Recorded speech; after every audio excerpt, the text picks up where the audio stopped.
সকালবেলা ঘুম থেকে উঠবার সাথে সাথে মনে করেন জরুরি একটা ফোন এসে পড়ছে, আমার নাকি ব্রাহ্মণবাড়িয়া যাইতে হবে। তো ব্রাহ্মণবাড়িয়া যাইতে যে পুরো ব্লগটা সবাই দেখতেই থাকেন আর আমার সাথে পুরোটা ব্লগ দেখতেই থাকেন। তো এভরিওয়ান আসসালামু আলাইকুম, সবার কি অবস্থা, কেমন আছেন? আশা করি সবাই অনেক অনেক ভালো আছেন। তো আমি আলহামদুলিল্লাহ আপনাদের দোয়াই ভালো আছি।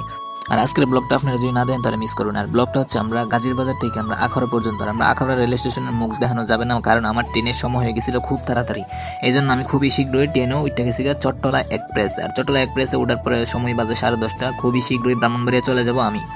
আর খুবই অল্প সময় ব্রাহ্মণবাড়িয়া চলে আসলাম। মনে করেন ব্রাহ্মণবাড়িয়া যাইতে সর্বোচ্চ আপনার 20-22 মিনিট মনে হয় লাগছে আমরা আখাউড়া রেল স্টেশন থেকে। তো এটা হচ্ছে আমাদের কোড্ডা যে রেল স্টেশনটা, মনে করেন মানে কোড্ডা একটা ব্রিজ, এই ব্রিজটা সবাই দেখতে পাচ্ছেন, মানে অনেক সুন্দর। ট্রেন এত স্পিড বলার বাহিরে, মনে করেন কি আর কম, মনে করেন এটা চট্টলা মনে করেন দারুণ টান। আর কি আর কম ব্রাহ্মণবাড়িয়া, মানে আমি যে ভিডিও বানাবো এরকম পরিস্থিতি না, ট্রেন এত স্পিড মনে করেন দারুণ। আর চট্টলার যে উঠছে হেভি করতে পারে অনেক স্পিড।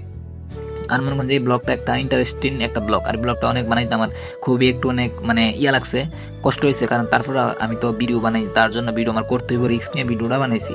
তো মনে করেন যে এই ব্লগটা মনে করেন যে এরকম একটা ব্লগ যে রাস্তাঘাট আর কথা কইতে কইতে নাম রাইফুল্লাম কাউতলি, এই দেন কাউতলি ব্রিজটা বাইরে কিন্তু আইসে পড়ছি আমরা। কাউতলি ব্রিজটা আইসে পড়ার পরে খুবই শীঘ্রই আমরা ব্রাহ্মণবাড়িয়া স্টেশনে দেখা পাইলাম।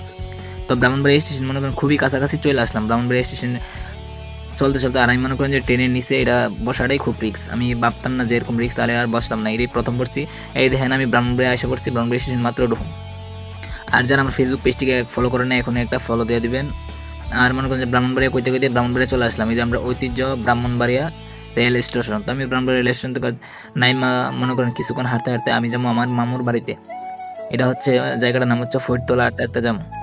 আর আমি মনে করেন ব্রাহ্মণবাড়ির সাথে ডুয়ার সাথে সাথে একটা রিক্সের মধ্যে ফিরে ভিডিওটা বানাইছি। এই যে দেখেন আমি জানালার মানে দরজার সামনে বসে রয়েছিলাম, প্রথমে ঠেঙ্গি তুলতে পারতেছি না, এই বিষয়টা অনেক রিক্স, কেউ এখানে বসবেন না নেক্সট টাইমে। আর মনে করেন ব্রাহ্মণবাড়িয়া রেল স্টেশন নাইমই মনে করেন যে এখন আমি ভাবছিলাম মানে অটো অনেক সিএনজি অনেক, তখন আমি হাঁটতে হাঁটতে চলে যাবো আমার মামুর বাসাতে। আর মনে করেন এখান থেকে সর্বোচ্চ 5 মিনিট হাঁটলে আমি আমার মামুর বাসাতে চলে যাবো। তো মনে করেন যে হাঁটতে হাঁটতে এই যে রেল ক্রসিংটাতে হাঁটতে হাঁটতে সামনের দিকে গেলাম। আর ইতিমধ্যে মনে করেন ব্রাহ্মণবাড়িয়ার যে একটা দৃশ্য, যে একটা আসমানের আজকের যে একটা ভিউ, মানে অসাম। আর মনে করেন যে চট্টলা একটা জারারি ছিল, আর আমিও ভাবতেছি যে অটো আর ইঞ্জিনিয়ার দরকার নেই, আমি আস্তে আস্তে হাইটে হাইটে চলে যাই। আর ইতিমধ্যে আমার সাথে সাথে ট্রেনও চলে আসলো, চট্টলা এক্সপ্রেস দেখতেই আসছেন আপনারা। আর মনে করেন যে আস্তে আস্তে হাঁটতে হাঁটতে সামনের দিকে যাইতে যেতে মনে করেন ট্রেন কিছুক্ষণ যাওয়ার পরে মনে করেন শেষ। আর মনে করেন যে ট্রেন যাইতেছে, তখন আমার মনে করেন ট্রেনের যাত্রীরা সবাই আমার দিকে চাই রইলো যে এই ছেলেটা ভিডিও করতেছে, অনেকে হাসতেছে, অনেকে মজা নিতেছে, আমি মনে করেন যে আমি সাথে সাথে বিনোদন লইতেছি।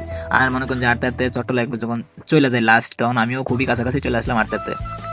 আর মনে করেন ট্রেনের সাথে সাথে আইটাইলে যে একটা বিনোদন। আর মনে করেন কথা কইতে কইতে আমি সামনে এসে বললাম ফরিদতলা। এটা দেখতেছি রাস্তাঘাটের অবস্থা নতুন মনে করতেছে, অনেক ভালো, অনেক ধুলাবালু। তো মনে করেন আমি কিছুক্ষণ কথা কইতে সামনে এসে পড়ছি, আর রাস্তাঘাট এত ভালো যে ভিডিও করতে সময় পেয়েছিলাম।